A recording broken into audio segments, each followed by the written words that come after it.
Hi friends, good morning. Welcome back to my YouTube channel. ಯಾರೆಲ್ಲ ನನ್ನ channel ಹೊಸದಾಗಿ ನೋಡ್ತಾ ಇದ್ದೀರಾ ಸಬ್ಸ್ಕ್ರೈಬ್ ಮಾಡ್ಕೊಂಡು ವೀಡಿಯೋ ನೋಡಿ. ಬನ್ನಿ ಇವತ್ತು ಮಿನಿ ವ್ಲಾಗ್ ನಿಮ್ಮ ಜೊತೆ ಶೇರ್ ಮಾಡ್ಕೊಳ್ಳೋಣ. ಇವತ್ತು ನಮ್ಮ ಮನೇಲಿ ಟಿಫನ್ ಬಂದು ಮಶ್ರೂಮ್ ಪಲಾವ್ ಮತ್ತು ಮೊಸರು ಬಜ್ಜಿ. ಇನ್ನೊಂದು ಕಡೆ ಅಮ್ಮ ಟಿಫನಿಗೆ ಪ್ರಿಪೇರ್ ಮಾಡ್ತಾಯಿದ್ದಾರೆ. ನಾನಿಲ್ಲಿ ಮೊಸರು ಬಜ್ಜಿ ಕಟ್ ಮಾಡ್ಕೊತಿದ್ದೆ. ಇವಾಗ ನೀವು ನೋಡ್ತಾ ಇದ್ದೀರಾ ಅಲ್ವಾ, ಫುಲ್ ಕಟ್ಟಾಗಿದೆ. ಇದಾದಮೇಲೆ ಹಾಗೆ ಮಮ್ಮಿ ಟಿಫನ್ ಪ್ರಿಪೇರ್ ಮಾಡ್ತಿರೋ ಆಚೆ ಹೋಗಿ ಒಂದು ಮಲ್ಲಿಗೆ ಹೂವು ಒಂದು ಕ್ಲಿಪ್ಪಿಂಗ್ ತೊಗೊಂಬಂದರೆ ಈಗ ನೋಡ್ತಾ ಇದ್ದೀರಾ ಅಲ್ವಾ ಫ್ರೆಂಡ್ಸ್, ಮಶ್ರೂಮ್ ಬಿರಿಯಾನಿ ರೆಡಿ ಆಗಿದೆ.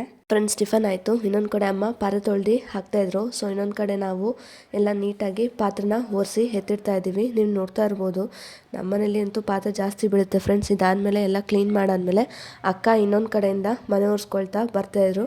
ನೀವು ನೋಡ್ತಾ ಇರ್ಬೋದು, ಈಗ ಅಕ್ಕ ಮನೆ ಒರೆಸ್ತಾ ಇದ್ದಾರೆ. ಇದಾದಮೇಲೆ ನೀವು ನೋಡ್ತಾ ಇರ್ಬೋದಲ್ವ, ಎಲ್ಲ ಕೆಲಸ ಆದಮೇಲೆ ನಾನೊಂದು ಕ್ಲಿಪ್ಪಿಂಗ್ ತೊಗೊಂಡು ಅದಾದಮೇಲೆ ಫ್ರೆಶ್ ಅಪ್ ಆಗೋಕ್ಕೆ ಹೋಗಿ ಸ್ನಾನ ಮಾಡಿಕೊಂಡು ರೆಡಿಯಾಗಿ ಬಂದು ಹಂಗೆ ಪೂಜೆ ಮಾಡಿದೆ ಫ್ರೆಂಡ್ಸ್. ನೀವು ನೋಡ್ತಾ ಇರ್ಬೋದು, ಆಫೀಸಿಗೆ ಹೋಗೋಕ್ಕಿಂತ ಮುಂಚೆ ಡೈಲಿ ನಾವು ಪೂಜೆ ಮಾಡಿನೇ ಹೋಗ್ತೀನಿ.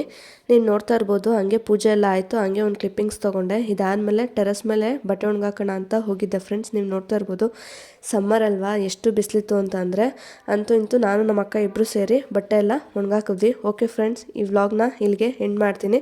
ನೆಕ್ಸ್ಟ್ ವೀಡಿಯೋದಲ್ಲಿ ಸಿಗ್ತೀನಿ. Thank you for watching.